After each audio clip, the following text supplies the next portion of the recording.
الحمد للہ رب العالمین، الصلاۃ والسلام علی خاتم النبیین، اما بعد، اعوذ باللہ من الشیطان الرجیم، بسم اللہ الرحمن الرحیم، ان العزۃ للہ وللرسول وللمؤمنین، وقال اللہ تعالی فادعونی استجب لکم، صدق اللہ العلی العظیم وصدق رسول النبی الکریم۔ معزز خواتین و حضرات، اللہ کا شکر ہے کہ الحمدللہ اللہ پاک نے دین کے لیے چند قدم اٹھانے کی توفیق عطا فرمائی۔ یعنی دین سیکھنے کے لیے اللہ جل شانہ نے چند قدم اٹھانے کی توفیق عطا فرمائی۔ اللہ پاک کے توفیق سے ہو سکتا ہے، اگر اللہ پاک کے توفیق شامل حال نہ ہو تو انسان ایک قدم بھی نہیں اٹھا سکتا۔ اس وجہ سے اس وقت الحمدللہ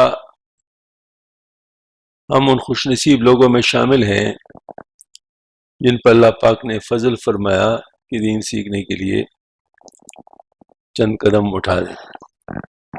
اور دین سیکھنے کے لیے قدم اٹھانے کو معمولی بات نہیں ہے۔ اس کے لیے ماشاءاللہ پہلے قدم پہ سبحان اللہ بہت سارے گناہ معاف ہوتے ہیں، اور ساتھ یہ ہے کہ فرشتے ان کے آگے پر بچھاتے ہیں اکرام کے لیے۔ تو اللہ کا شکر الحمدللہ کہ اللہ نے نعمت نصیب فرمائی۔ دوسرا یہ کہ ہماری نیت ہے کہ ہماری اصلاح ہو جائے، فرض عین ہے اصلاح۔ تو فرض عین کا مقدمہ کیا ہوگا؟ ظاہر وہ یہ صحیح ہوگا۔ بہت ساری باتیں ایسی ہوتی ہیں جن کو نہ سمجھنے کی وجہ سے انسان محروم رہ جاتا ہے۔ مثلا ابھی جو میں نے آیت کریمہ تلاوت کی ہے کہ بے شک عزت جو ہے یہ اللہ کے لیے اور رسول کے لیے اور مومنوں کے لیے۔ تو جو ایمان والے ہیں اللہ تعالیٰ نے ان کو عزت والا بنایا ہوا ہے، بے شک لوگوں کی نظروں میں نہ ہو لیکن اللہ تعالیٰ کے ہاں وہ معزز ہیں۔ درجے ہیں ایمان، جیسے میں نے عرض کیا نا کہ ایک ولایت عامہ ہے، یعنی ایمان ان کو حاصل ہے، یہ ولایت عامہ ہے۔ اللہ ولی الذین آمنوا یخرجہم من الظلمات الی النور۔ تو یہ بھی اللہ کے ولی ہیں جو ایمان والے ہیں۔ لیکن خاص ولی، ولایت خاصہ کن کو حاصل ہے؟ وہ ہیں الا ان اولیاء اللہ لا خوف علیہم ولا هم يحزنون الذین آمنوا وكانوا يتقون، یعنی ایمان کے ساتھ ان کو تقوی بھی حاصل ہے۔ پھر تقوی کے مختلف مدارج ہیں، تو جس کا جو درجہ تقوی کا ہے اس درجے کا ان کو اللہ کے ہاں اکرام حاصل ہے۔ ان اکرمکم عند اللہ اتقاکم۔ تو اب اللہ کا شکر ہے کہ ایمان تو ہمیں حاصل ہے، الحمدللہ ثم الحمدللہ۔ اس وجہ سے اللہ پاک نے ہمیں معزز بھی بنایا ہے۔ کبھی بھی احساس کمتری میں مبتلا ہو کر انسان کافروں سے اپنے آپ کو کم عزت والا نہ سمجھے، کیونکہ یہ فانی ہے اور وہ باقی ہے۔ ایمان کے ساتھ اگر ہم چلے جائیں، اللہ نصیب فرمائے تو ہمیشہ کی زندگی میں الحمدللہ اللہ پاک عزت نصیب فرمائے۔ تو یہاں پر بعض دفعہ انسان کو ویسے نظر آتے، ابھی تھوڑی دیر پہلے میں نے آپ کو ایک میڈیکل کالج کی طالبہ جو پہلے ہندو تھی مسلمان ہو گئی، تو ان کا میں آپ کو میسج سنا رہا تھا کہ وہ کہہ رہی کہ یہاں پر سب لوگ شراب پیتے ہیں، اور ظاہر مطلب ہے کہ جو استاذ بھی ہیں وہ بھی اس طرح ہے، اور وہ بھی کہتے ہیں کہ آزادی اختیار کرنا چاہیے، ایسے کپڑے پہننے چاہیے جو مطلب تنگ، جو کورڈ کپڑوں کی بات کرتے ہیں وہ تنگ نظر ہے۔ اس قسم کی باتیں ہو رہی ہیں آج کل دنیا میں، سوشل میڈیا پر بہت ساری چل رہی ہیں۔ تو اس میں احساس کمتری بھی نہیں آنا چاہیے کہ ہم لوگوں کو کم سمجھا جا رہا ہے۔ کون کم سمجھ رہے ہیں؟ بھئی اللہ پاک نے خود فرمایا ہے لہم اعین ولا یبصرون بہا لہم آذان لا یسمعون بہا لہم قلوب لا یفقہون بہا اولئک کالانبیاء بل هم اضل. وہ تو جانوروں سے بدتر لوگ ہیں. اس وجہ سے ہم ان کی باتوں کے سے احساس کمتری مبتلا ہوں گے. انا للہ و انا الیہ راجعون. وہ ہمیں معزز سمجھیں گے تو معزز ہوں گے. نہیں، اللہ کے ہاں اگر اللہ نے ہمیں عزت دی ہے بس اس پر اللہ پاک کا ہمیں شکر ادا کرنا چاہیے. یہ آج کل چونکہ بہت بڑی بیماری ہے احساس کمتری، اس وجہ سے یہ باتیں میں عرض کرنا چاہتا ہوں کہ کسی طرح بھی ہم میں احساس کمتری نہیں ہونی چاہیے. احساس برتری بھی نہیں، کیونکہ احساس برتری بھی احساس کمتری کی ایک صورت ہے. ہاں جی، جس کی نظر دنیا پر ہو اس کو احساس کمتری ہوتی ہے، جس کی نظر اللہ پر ہو اس کو کبھی احساس کمتری نہیں ہوتی. تو احساس برتری والے بھی اللہ اس کی بھی اللہ پر نظر نہیں ہوتی. لہذا یہ دونوں نہیں ہونی چاہیے، نہ احساس برتری ہونی چاہیے نہ احساس کمتری ہونی چاہیے. ہمیں کیا ہونی چاہیے؟ بندگی حاصل ہونی چاہیے اللہ کی. بس یہی بات ہے، بندگی حاصل ہو. ہمارے کاکا صاحب رحمۃ اللہ علیہ سے ان کے صاحبزادے مولانا حضرت حلیم گل بابا رحمۃ اللہ علیہ نے پوچھا، بابا بزرگوں کے مقامات ہوتے ہیں، آپ کا کون سا مقام ہے؟ حضرت نے فرمایا، میں نے بزرگی بزرگوں کے لیے چھوڑی ہے، علم علماء کے حوالے کیا ہے، درویشی درویشوں کو سپرد کی ہے. وہ جو توق اللہ پاک نے بندگی کے میرے گلے میں ڈالی ہے، میں چاہتا ہوں کہ موت تک یہ توق میرے گلے میں رہے. یہ میرا مقام ہے، یہ میرا مقام ہے. بس اصل بات یہی ہے. ہمیں اللہ پاک کی بندگی پر دیکھو نا، اللہ پاک نے اپنے نبی صلی اللہ علیہ وآلہ وسلم کو سبحان اللہ کتنی عزت عطا فرمائی ہے. ان کے بارے میں ہم شہادت دیتے، اشہد ان لا الہ الا اللہ واشہد ان محمدا عبدہ ورسولہ. تو اللہ کا بندہ ہونا بہت بڑی بات ہے. اس پر الحمدللہ ہمیں بہت شکر کرنا چاہیے کہ اللہ پاک نے ہمیں اپنی بندگی عطا فرمائی. یہ نماز ہے نا، نماز یہ بندگی کی ایک بہترین صورت ہے.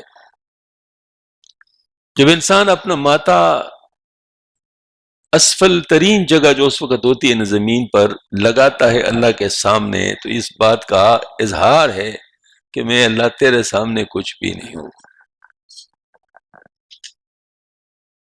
تیرے سامنے میں کچھ بھی نہیں ہوں. تو یہ ظاہر مطلب ہے کہ جو بندگی ہے بہت بڑی بات. اس میں الفاظ بھی ایسے، سبحان ربی الاعلی، سبحان ربی الاعلی، رکوع میں سبحان ربی العظیم، انتقال میں اللہ اکبر. ہاں جی، یہ ساری باتیں اس طرف نشاندہی کر رہی ہے کہ ہم کچھ بھی نہیں اللہ کے سامنے ہیں اور اللہ کی بندگی ہمیں حاصل ہو. تو اللہ کی بندگی حاصل کرنا چاہیے اور اس پر شکر کرنا چاہیے اور اس کو سب سے بڑی چیز سمجھنا چاہیے. اسی سے تواضع نکلتی. تواضع جو ہے رفعت شان ہے، کیونکہ آپ صلی اللہ علیہ وسلم فرماتے ہیں جس نے اللہ کے سامنے اپنے آپ کو گرائن تواضع اختیار کیا، اللہ پاک نے ان کو اونچا کر دیا. ہاں جی، تو یہ بات ہے کہ ہمیں ان چیزوں پہ زور لگانے چاہیے. کبھی بھی ہمیں یہ نہیں سوچنا چاہیے کہ دنیا والے ہمیں کیا کہتے ہیں، دنیا والے ہمیں کیا کہتے ہیں. اللہ جل شانہ ہم سب سے راضی ہو جائے. تو اسی کے بارے میں تھوڑا سا ایک کلام ہے، سن لیں، پھر اس کے بعد انشاءاللہ آگے چلتے ہیں. یہ جو ہے نا یہ چیز ہمارے ذہنوں میں ہونا چاہیے. کیسے کہوں کہ اس نے بلایا نہیں مجھے، کیسے کہوں کہ اس نے بلایا نہیں مجھے، کافی ہے اپنے در سے اٹھایا نہیں مجھے. کافی ہے اپنے در سے اٹھایا نہیں مجھے،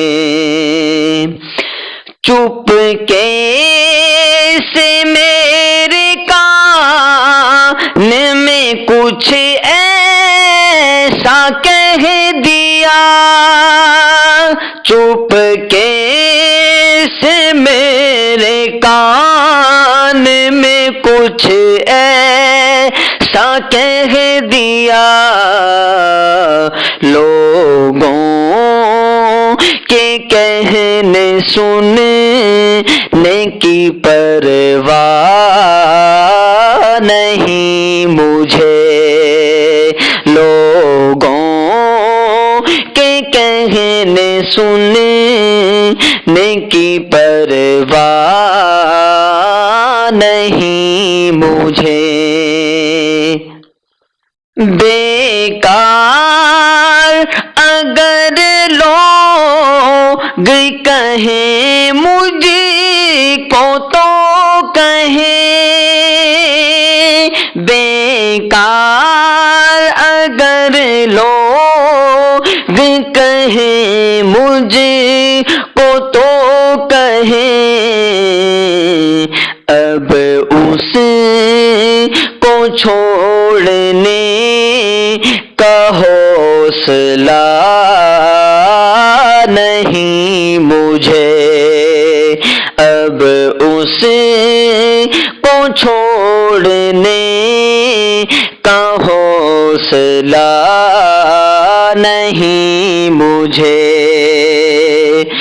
اس کا ہوں اس کا ہی رہوں، اس کا ہی بنوں میں، اس کا ہوں اس کا ہی رہوں، اس کا ہی بنوں میں، روکے اب اس سے کوئی رشتہ نہیں مجھے، روکے اب اس سے کوئی رشتہ نہیں مجھے، کافی ہے اپنے در سے اٹھایا نہیں مجھے، کیسے کہوں کہ اس نے بلایا نہیں مجھے، میں اس کے سہارے سے ہی قائم رہوں شبیر، میں اس کے سہارے سے ہی قائم رہوں شبیر،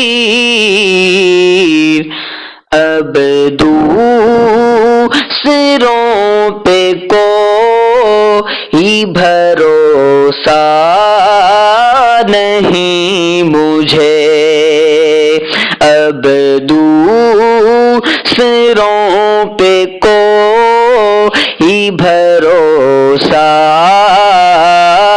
نہیں مجھے، کافی ہے اپنے در سے اٹھایا نہیں مجھے، کیسے کہوں کہ اس نے بلایا نہیں مجھے، کافی ہے اپنے در سے اٹھایا نہیں مجھے۔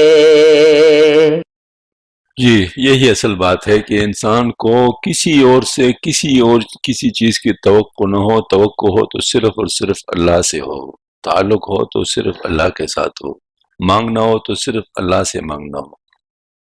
جھکنا ہو تو اللہ ہی کے سامنے جھکنا ہو، گویا کہ ہر چیز کا ہمارے لیے ملجا جو ہے نا وہ ہو اللہ جل شانہ کی ذات۔ یہ جو ہم ختم خواجگان کرتے ہیں نا، اس میں کیا پڑھتے ہیں؟ لا حول ولا قوت الا باللہ، لا ملجا ولا منجا من اللہ۔ آج یہ بات ہماری دل و دماغ میں پک جائے، کبھی بھی اس کو ہم چھوڑے نہیں۔ الحمدللہ رب العالمین، الصلاۃ والسلام علی خاتم النبیین، اما بعد، اعوذ باللہ من الشیطان الرجیم، بسم اللہ الرحمن الرحیم۔ یا ایھا الذین آمنوا لا یسخر قوم من قوم عسى ان یکونوا خیرا منهم ولا نساء من نساء عسى ان یکن خیرا منهن ولا تلمزوا انفسکم ولا تنابزوا بالالقاب بئس الاسم الفسوق بعد الایمان ومن لم يتب فاولئک هم الظالمون۔ یا ایھا الذین آمنوا اجتنبوا کثیرا من الظن ان بعض الظن اثم ولا تجسسوا ولا یغتب بعضکم بعضا ایحب احدکم ان یاکل لحم اخیہ میتا فکرہتموہ واتقوا اللہ ان اللہ تواب الرحیم۔ صدق اللہ العلی العظیم۔ معزز خواتین و حضرات، ابھی جو آپ سن رہی تھی، اصل میں یہ تو جہانگیرہ میں جو ہمارا جوڑ ہوا تھا اس کی آخری بیان کا کچھ حصہ آپ لوگوں نے سنا۔ یہ کیوں آپ کو سنایا؟ اصل میں اس میں خاص موضوع یعنی اس پر بات ہوئی تھی، اور وہ احساس کمتری ہے۔ یعنی احساس کمتری سے بچنا بہت ضروری ہے، کیونکہ انسان کی شخصیت کو یہ مسخ کر دیتی ہے۔ اگر ہم احساس کمتری سے بچ جائے تو ہمارے اندر جتنی صلاحیتیں وہ سارے محفوظ رہیں گی، ان کو زنگ نہیں لگے گا، وہ استعمال کے قابل ہوں گی۔ اور اگر احساس کمتری ہے تو پھر ان کو زنگ لگ جائے گا، پڑے جس خراب ہو جائیں گی، اس سے کوئی فائدہ ہم اٹھا نہیں سکیں گے۔ یہ بات بہت اہم بات ہے، بہت اہم بات ہے۔ تو ہمیں جو ہے نا مطلب ظاہر ہے اپنے آپ کو احساس کمتری سے نکالنا ہوگا، اور اس کے لیے جن کوششوں کی ضرورت ہے وہ کوششیں کرنی پڑیں گی۔ ابھی میں نے آپ لوگوں نے سن لیا تھا کہ اس میں نے ایک قرآن پاک کی آیت مطلب تلاوت کی تھی، اور اس میں اللہ پاک نے فرمایا تھا کہ العزت للہ ولرسولہ وللمؤمنین، اصل میں عزت جو ہے وہ تو اللہ کے لیے ہے، رسول کے لیے اور مومنین کے لیے۔ مومن بہت بڑی بات ہے، مومن ہونا بہت بڑی بات ہے۔ اگر اللہ پاک کو نے کسی کو ایمان کی دولت نصیب فرمائی تو اس پر بہت بڑا اللہ کا فضل ہے۔ میں جرمنی میں تھا تو وہاں پر ہمارے پاکستانی کچھ بھائی تھے، ان کے ساتھ بات چیت ہو رہی تھی، تو ترک حضرات کے ساتھ ہمیں ویسے محبت ہے، ان کو بھی ہمارے ساتھ محبت ہے، تو وہاں ترک بہت ہیں۔ تو میں نے ترک کی تعریف میں کچھ بات کی، ان کی کوئی ان کے ساتھ انبن رہی ہوگی، مجھے کہتے آپ ابھی آئے ہیں، لہٰذا آپ کو ابھی پتہ نہیں ہے، آپ کو پتہ چل جائے گا۔ میں نے کہا زیادہ سے زیادہ اب یہ کہیں گے گناہ گار ہے، اس سے زیادہ تو آپ نہیں کہہ سکتے، مسلمان تو ہے۔ تو اگر یہ مسلمان ہے اور مومن ہے تو ایک گناہ گار سے گناہ گار ترک مومن اس کو ایک پرڑے میں رکھتے اور پورے جرمنی کافر جو ہے نا دوسرے پرڑے میں رکھتے، اللہ کے نزدیک یہ باری، وہ اس کے دل میں ایمان ہے۔ میں نے کہا ایمان آپ کو پتہ ہے ایمان کیا چیز ہے؟ ہاں جی، ایک کو صفر پہ ڈیوائڈ کر لو تو آپ مطلب ظاہر انفینٹی ہے۔ تو اس کا مطلب ہے کہ اللہ جل شانہ نے مومن کو جو عزت دی ہے اس کا ہم لوگوں کو احساس نہیں ہے۔ تو بہرحال یہ بات تھی۔ اب یہ تو ایمان کی دولت ہے، اب اس کے بعد بیلنس اعمال کی وجہ سے آتا ہے، اور یہ بات ہے کہ اگر انسان ایمان کے ساتھ تقوی بھی اختیار کر لے تو پھر وہ اللہ پاک کے نزدیک مکرم بن جاتا ہے۔ ان اکرمکم عند اللہ اتقاکم، بے شک تم میں زیادہ معزز و مکرم اللہ کے نزدیک وہ ہے جو زیادہ متقی ہے۔ تو تقوی حسب استطاعت جس نے جتنا کیا اس کے حساب سے اس کا مقام بن جاتا ہے۔ اور تقوی کی ضد جو ہے نا وہ کیا چیز ہے؟ وہ رذائل ہیں، فجور ہیں۔ یعنی ہم لوگ تقوی اختیار کر لیں اور رذائل سے بچیں۔ تو رذائل میں بہت سارے رذائل ہوتے ہیں، مطلب ظاہر ہے ان کو باری باری بتایا جا سکتا ہے، اور رذائل سے بچنے کے لیے تدبیر بن سکتی ہے۔ تو آج انشاءاللہ العزیز ابھی جو میں نے آیت کریمہ تلاوت کی ہے وہ غیبت اور بدگوئی کے بارے میں ہے۔ یہ ایک رذیلہ ہے، بعض لوگوں میں ہوتا ہے کہ وہ غیبت اور بدگوئی کرتے ہیں۔ تو اللہ جل شانہ فرماتے ہیں مسلمانوں مرد مردوں پر نہ ہنسے، عجب نہیں جن پر ہنستے وہ اللہ کے نزدیک ان سے بہتر ہوں، اور نہ عورتیں عورتوں پر ہنسے، عجب نہیں کہ جن پر ہنستی ہوں ہیں ان سے بہتر ہوں۔ آپس میں ایک دوسرے کو تانے نہ دو اور نہ ایک دوسرے کو نام درو، ایمان لائے پیچھے بد تہذیبی کا نام ہی برا ہے، اور جو ان حرکات سے باز نہ آئے تو وہی اللہ کے نزدیک ظالم ہے۔ مسلمانوں لوگوں کی نسبت بہت شک کرنے سے بچتے رہو، کیونکہ بعض شک داخل گناہ ہے، اور ایک دوسرے کو ٹٹول میں نہ رہا کرو، ٹوہ میں نہ رہا کرو، اور تم میں سے ایک کو ایک پیٹھ پیچھے برا نہ کہے۔ بھلا تم میں سے کوئی اس بات کو گوارا کرے گا کہ اپنے مرے ہوئے بھائی کا گوشت کھائے؟ تو تم کو گن آئے اور اللہ سے تقوی کرو، بے شک اللہ رجوع ہونے والا اور رحم کرنے والا ہے۔ تو اس کا مطلب ہے کہ یہ ایسا رذیلہ ہے جس کی جو ثمرہ ہے وہ یہ ہے کہ ایسے جیسے کہ کوئی اپنا مردہ بھائی کا گوشت کھاتا ہے، اتنی خطرناک بات ہے۔ تو اس رذیلے سے بچنے کی بڑی ضرورت ہے۔ ان تمام اخلاقی احکام سے ثابت ہوتا ہے کہ مسلمانوں کو اپنے قول و عمل سے مسلمانوں کی عیوب کی پردہ داری نہیں کرنی چاہیے، لیکن ان طریقوں میں سب سے زیادہ جس طریقے سے مسلمانوں کی عیوب کی پردہ داری ہوتی ہے وہ غیبت ہے۔ غیبت بہت زیادہ یعنی عام ہے۔ امام غزالی رحمۃ اللہ جو بہت بڑے بزرگ گزرے ہیں اور بہت بڑے عالم تھے، بہت زیادہ کتابیں لکھی تھیں، انہوں نے لکھا ہے کہ تعریض، تصریح، رمز و اشارات، تحریر و کتابت، محاکات اور نقالی، ہر طریقے سے دوسروں کے عیوب بیان کیے جا سکتے ہیں، اور ایک شخص کے نسب، اخلاق، دین و دنیا، جسم، کپڑے لتے، غرض ہر چیز میں عیب نکالا جا سکتا ہے۔ اس لیے اللہ پاک نے بہت زور سے اس رذیلے کی ممانعت کی ہے، اور اس کو خود اپنے بھائی کے مردار گوشت سے تشبیہ دی ہے، جس میں بلاغت کے بہت نقطے ہیں۔ پہلا نقطہ کیا ہے کہ انسان کا گوشت محض اس کی عزت و حرمت کی وجہ سے حرام ہے، اس لیے جو چیز اس کی عزت و حرمت کو نقصان پہنچاتی ہے وہ بھی اس گوشت کی طرح حرام ہے۔ دوسرا نقطہ اس میں یہ کہ لڑائی جھگڑے میں جب مقابلہ ہوتا ہے تو بعض لوگ شدت غضب میں اپنے حریف کا گوشت نوچ لیتے ہیں، اگرچہ یہ بھی ایک برا فعل ہے، تاہم اس میں قسم کی شجاعت بھی پائی جاتی ہے۔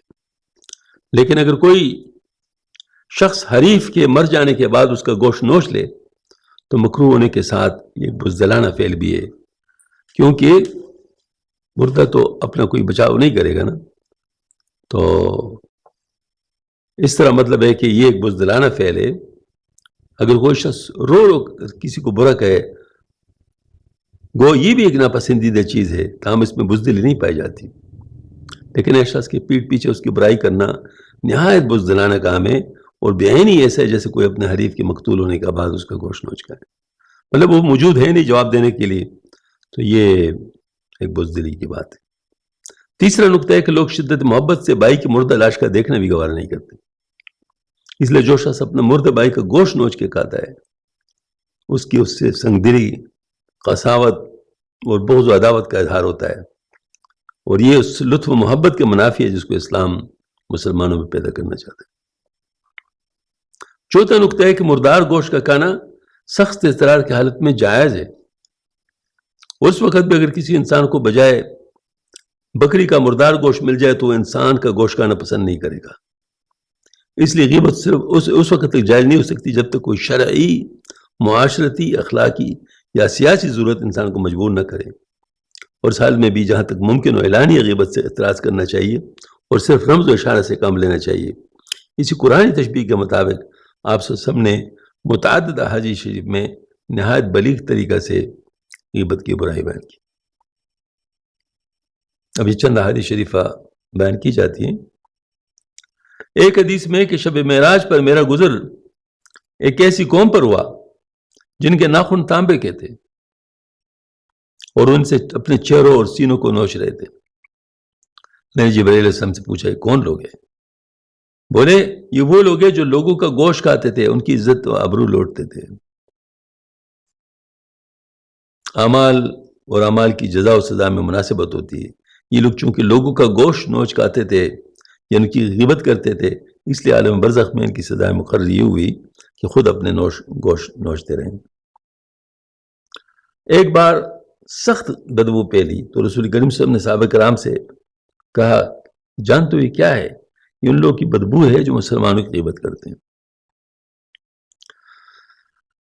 اس حدیث شریف میں بھی اعمال و جزا و سزا کی مناسبت ظاہر ہے. مردار گوشت اکثر بدبودار ہوتا ہے اور یہ لوگ بھی گوشت کھاتے تھے، اس لیے یہ بدبو اسی مردار خوری کا نتیجہ تھی.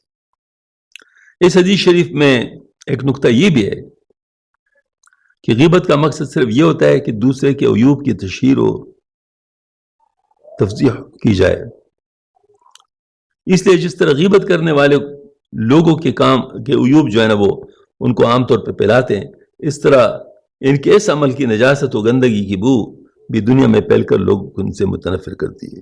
اس نقطوں کا آپ صلی اللہ علیہ وسلم نے دوسرے حدیث شریف میں بلا تشبیہ و تمثیل نہایت بات تو فرمایا کہ اے وہ لوگوں جو زبان سے تو ایمان لائے ہو لیکن ایمان تمہارے دلوں کے اندر جاگزین نہیں ہوا، نہ مسلمانوں کی ان کی غیبت کرو اور نہ ان کے عیوب کی تلاش میں رہو، کیونکہ جو ان کے عیب کی تلاش میں رہے گا اللہ تعالیٰ بھی اس کے عیب کی تلاش کرے گا، اور اللہ جس کی عیب کی تلاش کرے گا خود اس کے گھر کے اندر ہی اس کو رسوا کر دے گا. لغت کے اعتبار سے غیبت کیا ہے؟ تو لغت کے روح سے غیبت کسی شخص کی غیر موجودگی میں اس کے برائی کے بیان کو کہتے ہیں. مگر مذہبی تعلیم میں شخص کی غیر موجودگی غیبت کے لیے کوئی ضروری قید نہیں ہے. اس طرح سمجھا کر کسی شخص کی واقعی برائیاں ظاہر کی جائے تو یہ غیبت نہیں ہے، لیکن آپ سے کے ارشاد کے مطابق سے ان دونوں باتوں کی تردید ہوتی ہے. ایک حدیث شریف میں کہ لوگوں نے آپ سے پوچھا غیبت کس کو کہتے ہیں؟ آپ سے فرمایا تمہارا اپنے بھائی کے کسی ایسی چیز کا ذکر کرنا جس کو ناپسند کرتا ہو. کہا گیا کہ اگر میرے بھائی کے اندر وہ عیب موجود ہو جس کو بیان کرتا ہو، فرمایا اگر وہ عیب اس میں موجود ہے تو تم نے اس کی غیبت کی، اور اگر نہیں ہے تو تم نے اس پر بہتان لگایا. تو بہتان جو ہے یہ تو غیبت سے بھی سخت چیز ہے. اس سے معلوم ہوا کہ کسی شخص کی عدم موجودگی میں اس کی برائی کو بیان کرنا غیبت کی تعریف کو کوئی ضروری جز نہیں ہے، بلکہ اگر کسی شخص کے سامنے اس کی برائی بیان کی جائے تو یہ بھی غیبت ہوگی. لیکن اس لفظ کے اشتقاق کی مناسبت سے لغت کے نزدیک غیبت صرف اس بدگوئی کا نام ہے جو کسی شخص کی پیٹھ پیچھے یعنی اس کی عدم موجودگی میں بیان کی جائے. باقی کسی کے سامنے اس کا عیب بیان کرنا تو یہ غیبت نہیں بلکہ سب و شتم میں داخل ہے، یعنی کسی کو برا بنا جو کہتے ہیں سب و شتم. اس طرح غیبت صرف زبان تک محدود نہیں بلکہ ہاتھ پاؤں آنکھ کے ذریعے سے غیبت بھی ہو سکتی ہے. کسی شخص کی نقل کرنا، مثلا ایک شخص لنگڑا ہے تو اس کے عیب کی نمایاں کرنے کے لیے لنگڑا کر چلنا بھی غیبت ہے. ایک بار حضرت عائشہ سے ایک شخص کی نقل کی تو رسول اللہ صلی اللہ علیہ وسلم نے اس پر سخت ناپسندیدگی کا اظہار فرمایا. اس طرح چشم و آبرو کے اشارے سے کسی کی غیب کی پردہ کرنا بھی غیبت میں شمار ہو سکتا ہے. اور قرآن مجید نے متعدد آیتوں میں غیبت کی انہی مخفی طریقوں کی برائی بیان کی ہے. جیسے اللہ پاک کا ارشاد ہے حماز مشاء بنمیم،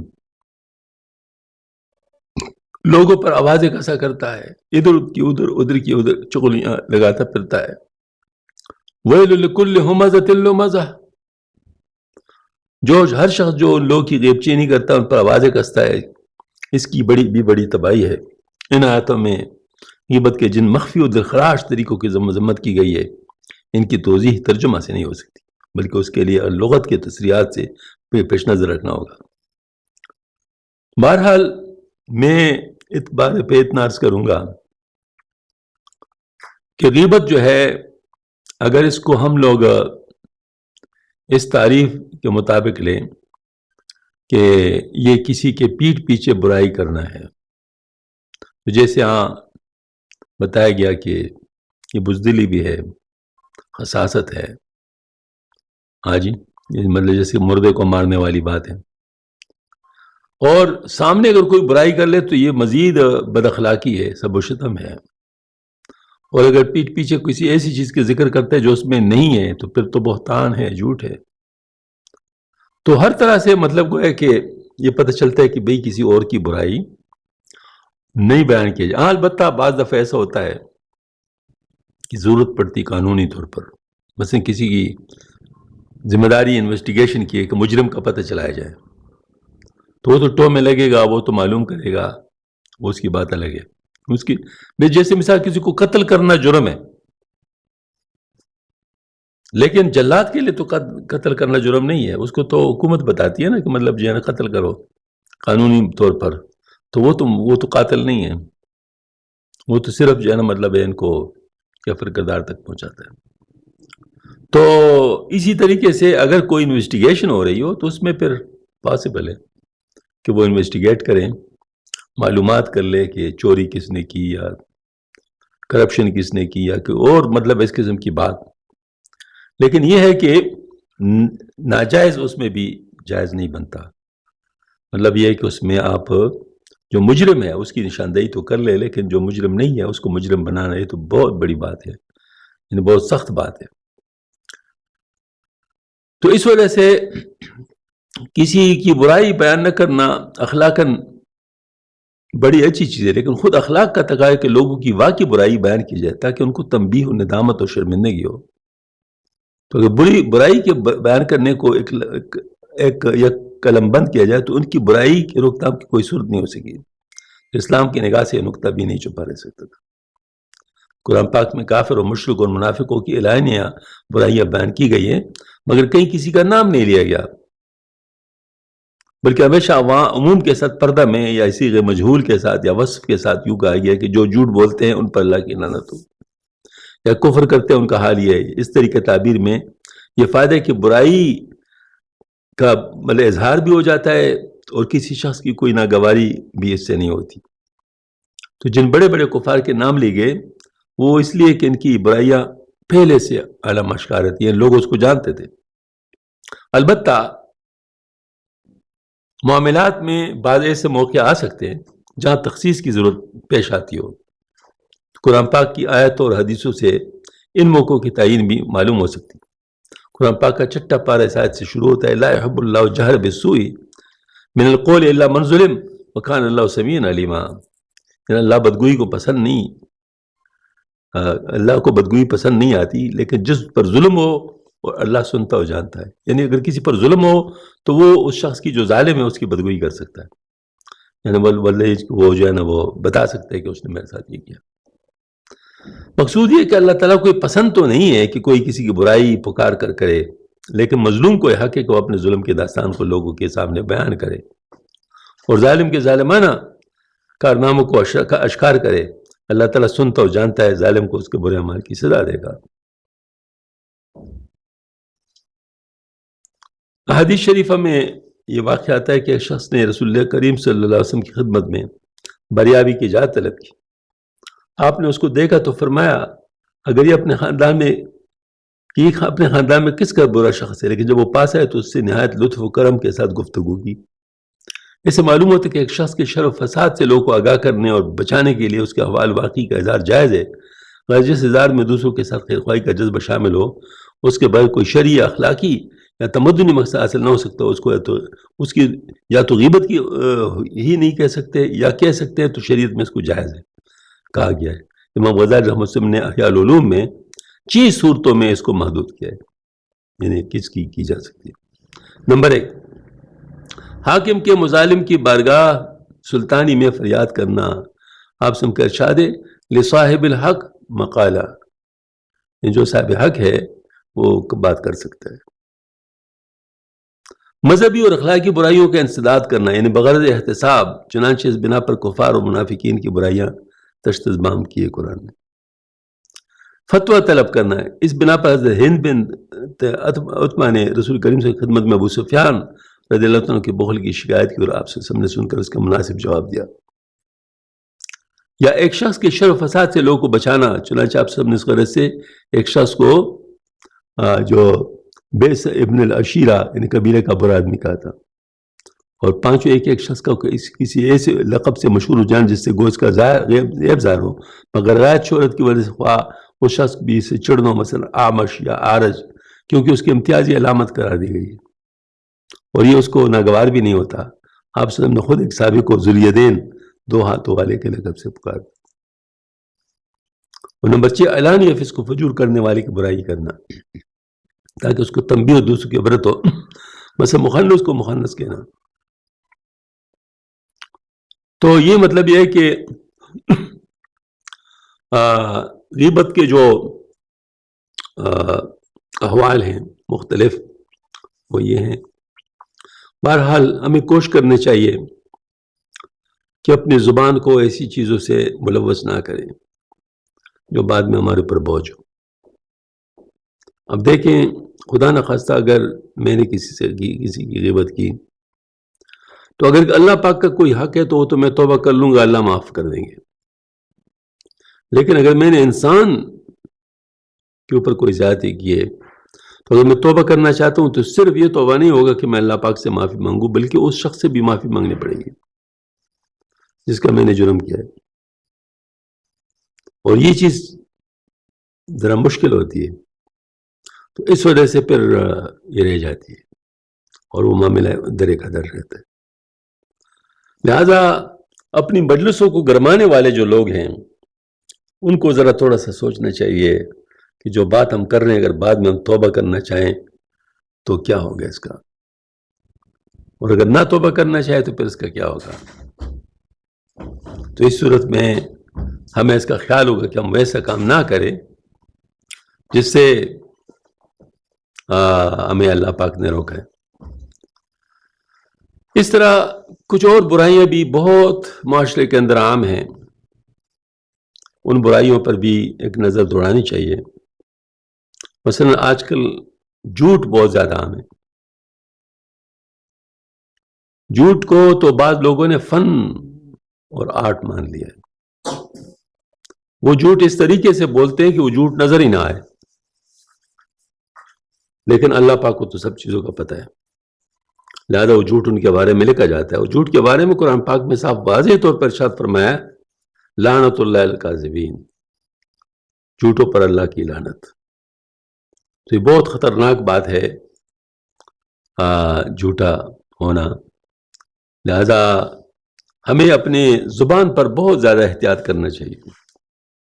کوئی کام ہمیں ایسا نہیں کرنا چاہیے جس میں ہمیں بعد میں کوئی کہ اس پر شرمندگی ہو کہ ہم نے کیا کہا. ہاں جی، ورنہ پھر یہ ہوگا کہ اگر ہم مطلب اس کو اس سے رجوع کرنا چاہے تو اس کے لیے جو دار ارشادات ہیں اس پر عمل کرنا پڑے گا، اور اگر عمل نہیں کرتے تو پھر وہ ہمارے سر پہ رہیں گی، باقی رہیں گی. ہماری جو زبان ہے نا، یہ کیا بتاؤں آپ کو، چھوٹا سا عضو ہے لیکن اس عضو کے ساتھ اتنے جرم وابستہ ہوتے ہیں ہاں جی کہ آدمی حیران ہو جاتا ہے. یہ جو ہے نا بعض دفعہ ایسا ہوتا ہے کہ ایک آدمی کہ کوئی برائی چپی رہتی ہے، لیکن اگر وہ زبان کا حفاظت نہیں کرے تو برائی ظاہر ہو جاتی ہے اور خواہ مخواہ اس کو پھر شرمندگی اٹھانی پڑتی ہے. بالوں کی زبان سے بات بات پر گالی نکلتی ہے ہاں جی.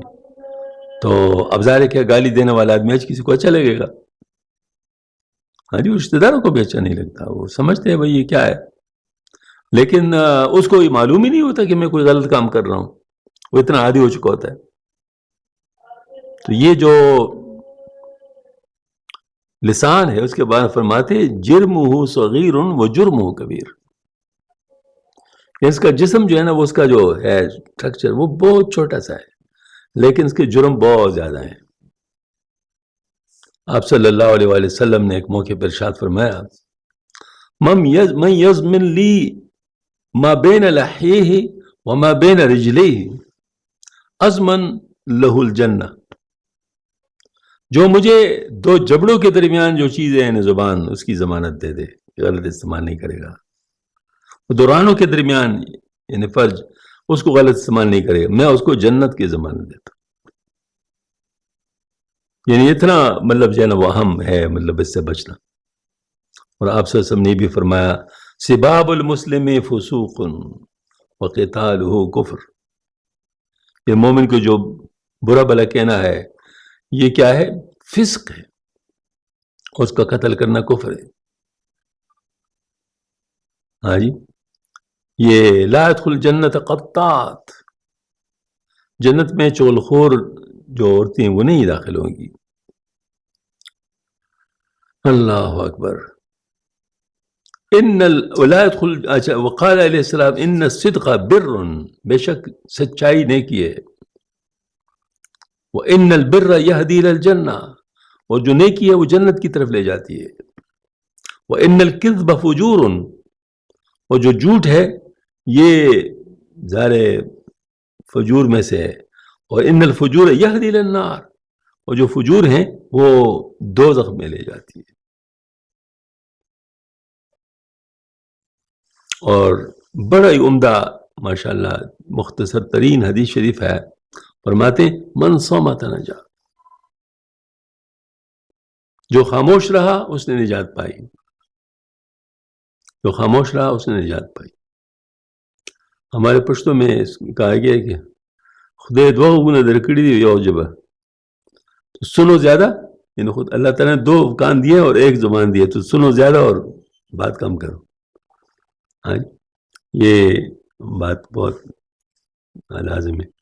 اور لیکن بعض لوگ بالخصوص عورتیں اس میں بہت زیادہ مرض میں مبتلا ہوتی ہیں کہ یہ اگر 5-6 عورتیں نا تو ساری عورتیں باتیں کریں گی، تو پتہ نہیں کہ سن کون رہی ہے، وہ سننے والی کون سے، بیک وقت بولنا بیک وقت سننا، وہی والی بات ہو سکتی ہے. ہاں جی، تو اس میں پھر سوچنا تو نہیں ہوگا نا، چونکہ دونوں کرنا جو ہے نا مطلب مشکل ہے، بیک وقت بولنا اور سننا. تو پھر تیسری چیز جو سوچنے وہ کیسے ہوگا پھر اس کے ساتھ؟ تو اس کا مطلب بغیر سوچے بے تکان بولتی ہیں. ہاں جی، تو جو بغیر سوچ کے کوئی بولتا ہو تو مجھے بتاؤ پھر وہ کیسے بولے گا؟ ہاں جی، تو یہ بہت مسئلہ ہے مطلب عورتوں میں کہ عورتیں بہت زیادہ بولتی ہیں. حالانکہ جو انسان اپنے لفظ زبان سے نکالتے ہیں نا تو ایک وہ فرماتے ہیں ما یلفظ من قول الا لدیہ عتید. ہاں جی، یعنی بالکل صاف صاف بات ہے. ہاں جی، کہ جو کوئی شخص کوئی زبان سے بات نکالتا ہے تو اس کو چکنے والا کوئی ہوتا ہے. ہاں جی، اس کو چکنے والا کوئی ملے گا. اللہ اکبر، تاک میں لگا ہوتا ہے، وہ اس کو فوراً نوٹ کر لیتا ہے. یہ بڑا پرفیکٹ نظام ہے اللہ پاک کی طرف سے مقرر ہے کہ وہ ہر بات نوٹ کرتے، فیصلہ نہیں کرتے، فیصلہ تو ادھر ہوگا لیکن نوٹ ڈاکومنٹڈ ہوتا ہے. مطلب یہ کہ جو بھی آدمی بات کر رہا ہے وہ سارے کے سارے لکھا جا رہا ہے. تو پھر انسان اپنے آپ کو کیوں پریشان کرے؟ اور یہ بھی ایک بات ہے کہ انسان کے اسلام کی خوبی یہ کہ اس بات کو چھوڑ دے جس سے اس کو کوئی فائدہ مقصود نہ ہو. بے فائدہ گفتگو کرنا یہ ایک بیوقوفی ہے. خواہ بے فائدہ گفتگو انسان کیوں کرے؟ ہاں جی، دیکھیں اللہ پاک نے ہمیں زبان عطا فرمائی ہے، تو اگر ہم بے فائدہ گفتگو کریں تو اس سے چپ رہنا بہتر ہے. من صمت نجا، وہ بچ جائے گا. اور جو چپ ہے تو اس سے بہتر ہے کہ اللہ کا ذکر کرے. یعنی یہ بھی اللہ تعالیٰ کا شکر ہے کہ اللہ پاک نے ہمیں زبان دی ہے اور زبان سے ہم ذکر کریں. یہ بعض دفعہ ایسا ہوتا ہے کہ آدمی سوچتا ہے، میں ایک دفعہ جا رہا تھا تو ایک حافظ کو دیکھا کہ وہ قرآن پڑھ رہا ہے، تو میرے دل میں اگر میں بھی حافظ ہوتا تو اس طرح قرآن پڑھتا. تو میرے دل میں فون آیا کہ اگر قرآن نہیں پڑھ سکتے ہو، تم حافظ نہیں ہو، تو ذکر تو کر سکتے ہو. ذکر تو تمہیں آتا ہے، تو ذکر ہی کرو. ذکر سے کس نے روکا ہے؟ اس وجہ سے ہم نے اپنے ساتھیوں سے عرض کیا ہے کہ جو لوگ فارغ ہیں، فارغ سے مراد یہ کہ ان کے زبان فارغ ہے، یعنی وہ ذکر کر سکتے ہوں اور کرنا چاہتے ہوں، تو ان کو بتاتے ہیں کہ فجر سے لے کر دوپہر تک جتنا لا الہ الا اللہ محمد رسول اللہ پڑھنا چاہیں تو پڑھیں بغیر حساب. کیونکہ ذکر دو قسم کے، ایک تو حساب سے ہوتا ہے، جیسے 33 دفعہ سبحان اللہ، 33 دفعہ الحمدللہ، 34 دفعہ اللہ اکبر، یا علاج ذکر جو ہوتا ہے وہ بھی حساب سے ہوتا ہے. لیکن ایک ذکر ہوتا ہے بغیر حساب، مطلب آپ جو ہے نا بس ذکر کرتے جائیں، وہ نوٹ ہوتا جائے گا.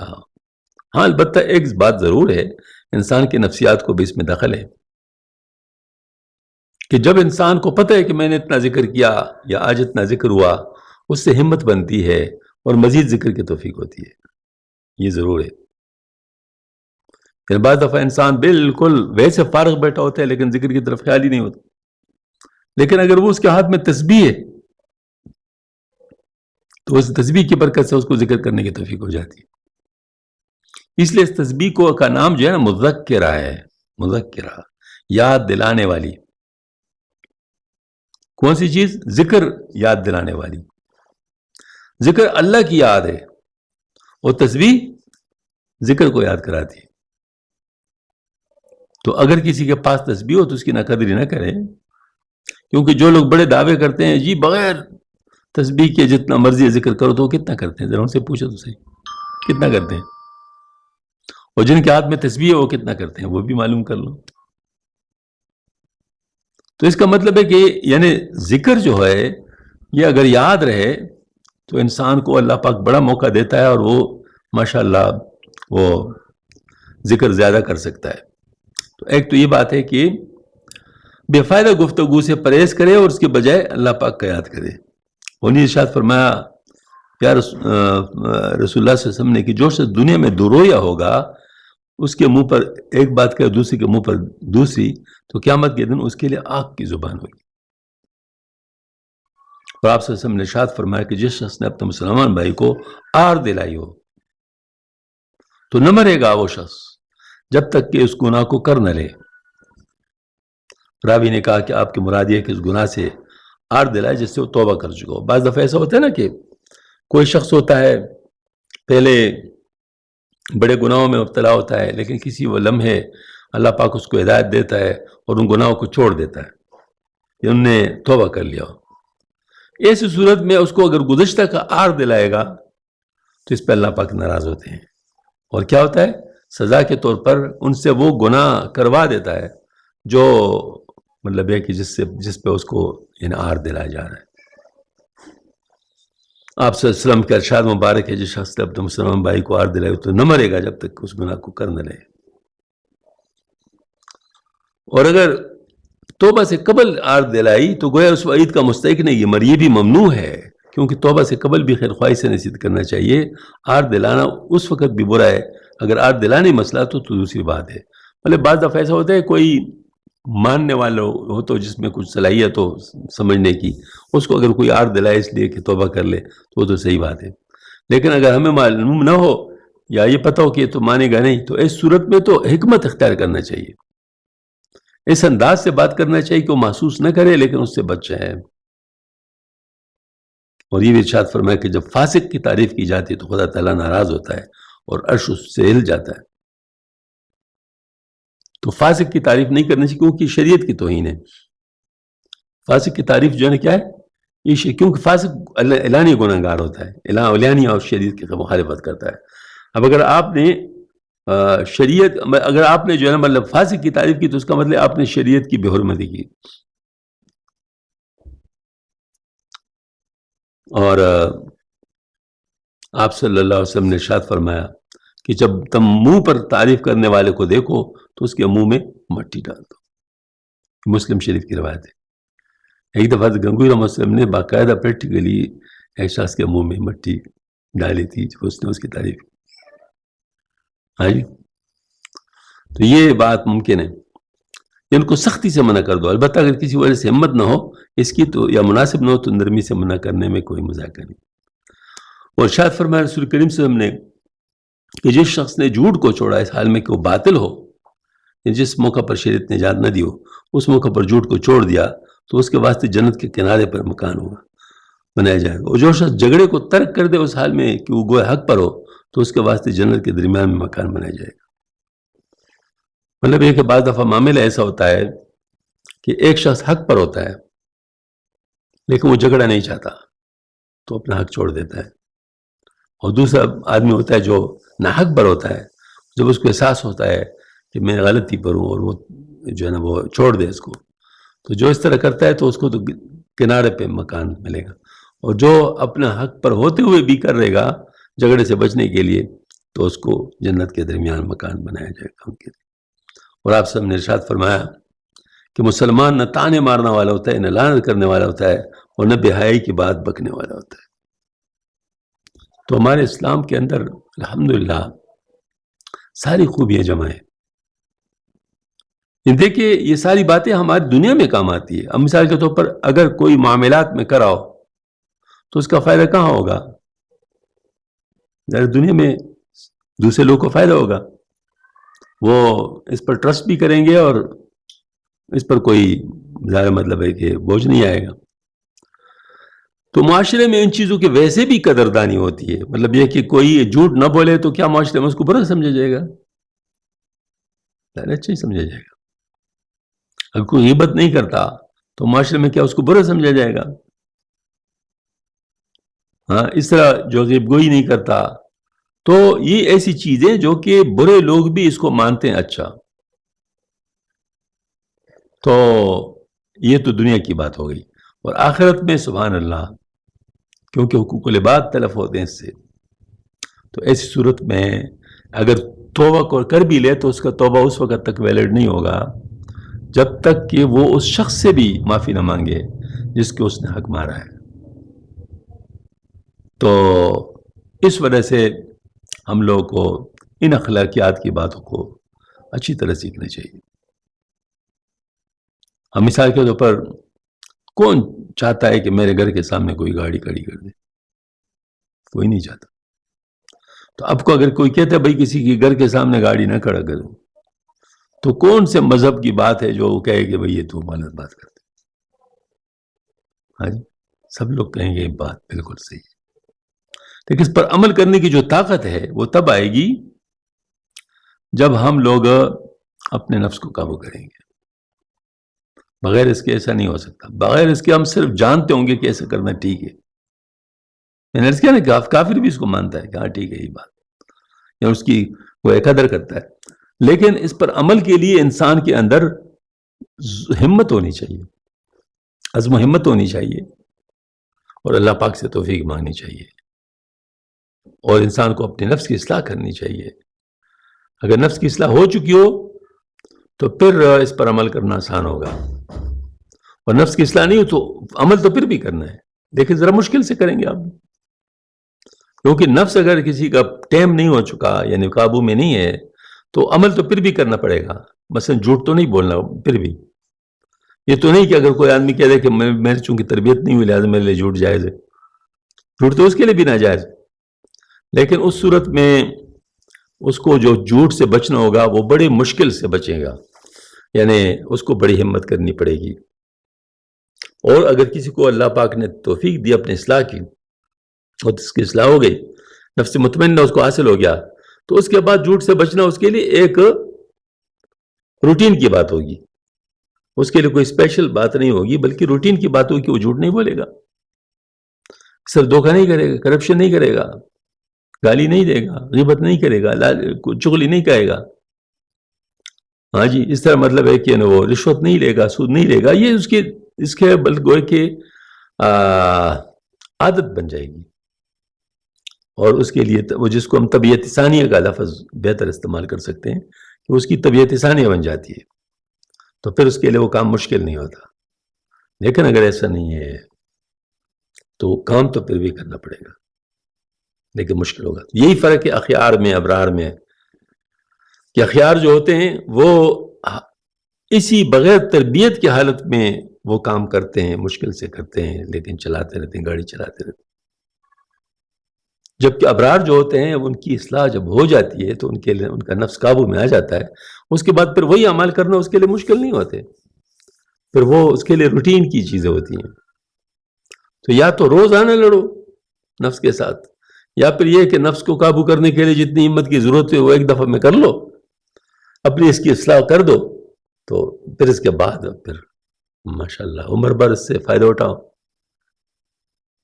تو یہی مطلب مثال ہے مطلب اس میں. تو اللہ جل شانہ ہم سب کو اس کے لیے محنت کرنے کی توفیق عطا فرمائے، اور مشائخ تک اپنے آپ کو پہنچانے کی کوشش میں کرنی چاہیے، اور پھر ان کی بات ماننی چاہیے، اور اس کے ذریعے سے اپنے نفوس کی اصلاح کرنی چاہیے. اللہ تعالیٰ مجھے بھی توفیق عطا فرمائے، آپ کو بھی. وآخر دعوانا الحمدللہ رب العالمین. ربنا تقبل منا